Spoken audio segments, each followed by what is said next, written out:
সরকার গঠন করার পরে মাননীয় প্রধানমন্ত্রীর নির্দেশনা আছেন যে আমরা জনসাধারণের মাঝে তথ্যের অবাধ প্রবাহ নিশ্চিত করব। গণমাধ্যমের স্বাধীনতা আছে, গণমাধ্যমের স্বাধীনতা থাকবে। তবে আমি সকলের কাছে অনুরোধ করব যেন কোনো রকম মিথ্যা বানোয়াট প্রচার না হয়, সেদিকে আপনারা একটু নজর দিবেন। সোশ্যাল মিডিয়াতে অনেকে যারা লেখেন তারা অনেক সময় এরকম চেষ্টা করেন।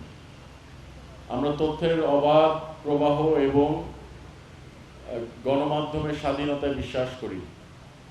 তবে যদি মিস ইনফরমেশন প্রচার করা হয় সেদিকেও আমার মনে হয় আমাদের একটু চিন্তা করে দেখা উচিত যে এই বিষয়ে আমরা কি করতে পারি, এবং সেটা অবশ্যই আমাদের সাংবাদিক ভাইদের বা সাংবাদিক নেতৃবৃন্দ যারা আছেন তাদের সাথে আলাপ আলোচনার মাধ্যমেই এইসব বিষয়ে আমরা যদি কোনো সিদ্ধান্তে যাই সেই সিদ্ধান্তে হয়তো তাদের সাথে আলোচনার মাধ্যমেই যাব।